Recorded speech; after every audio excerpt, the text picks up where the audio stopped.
2025 भर्तियों का वर्ष आज ही सुनिश्चित करें अपना सिलेक्शन और डाउनलोड करें तैयारी कर लो ऐप। प्रदेश की भजनलाल सरकार युवाओं को भर्तियों की सौगात तो दे रही है, लेकिन इन भर्तियों की सौगात में अधिकारियों की लापरवाही या कुछ यूं कहें कि उनके द्वारा अपने काम के प्रति गंभीर नहीं होना प्रदेश के युवा बेरोजगारों पर भारी पड़ता हुआ नजर आ रहा है। जी हां, हम बात कर रहे हैं इस समय आरक्षण के वर्गीकरण में हुए बड़े घपले की। प्रदेश सरकार की ओर से दो भर्तियां निकाली गई, एक पटवारी भर्ती और दूसरी चतुर्श्रेणी कर्मचारी भर्ती। लेकिन इन दोनों ही भर्तियों में पदों के वर्गीकरण में एक ऐसा खेल हुआ है जिससे प्रदेश के युवा बेरोजगारों में कहीं ना कहीं निराशा है। सबसे पहले यहां हम बात कर लेते हैं पटवारी भर्ती परीक्षा।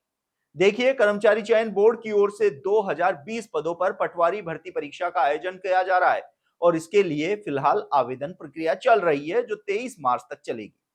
लेकिन इस भर्ती में आरक्षण के वर्गीकरण में कुछ ऐसा गड़बड़ झाला किया गया है जिसके चलते एससी, एसटी और ओबीसी के साथ ही अनारक्षित वर्ग की लगभग 200 सीटों में कटौती कर ली गई है और ये सीटें एमबीसी और ईडब्ल्यूएस के खाते में डाल दी गई है।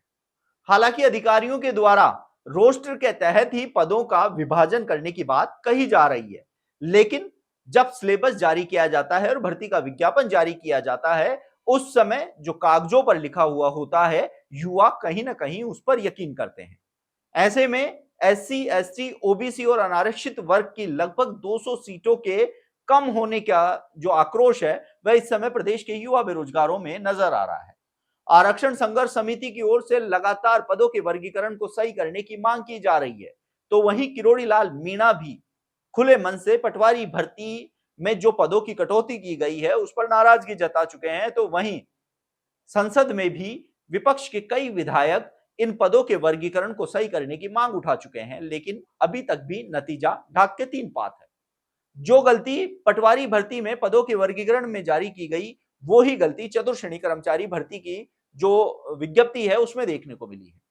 आपको बता दें कि चतुर्श्रेणी कर्मचारी भर्ती में भी एससी, एसटी और ओबीसी के पदों में भारी कटौती की गई है, जिसके चलते प्रदेश के युवा बेरोजगारों में काफी आक्रोश नजर आ रहा है और सीएम भजनलाल शर्मा से ये युवा मांग कर रहे हैं कि जल्द से जल्द पदों के वर्गीकरण में ये जो विसंगति है उसको दूर करके जो हक है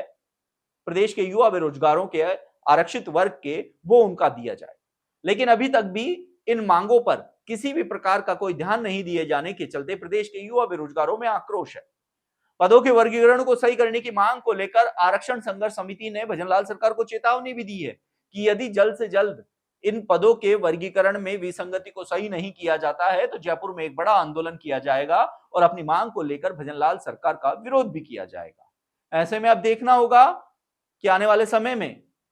एससी, एसटी, ओबीसी के साथ ही अनारक्षित वर्ग के जो पदों में कटौती की गई है, इसको भजनलाल सरकार कब तक सही करती है और कब फिर से इसके पदों के वर्गीकरण का नया जो नोटिफिकेशन है वह जारी किया जाता है, ये देखने वाली बात होगी। आप देखते रहिए एजुकेशन नगरी, मैं हूं ललित वर्मा।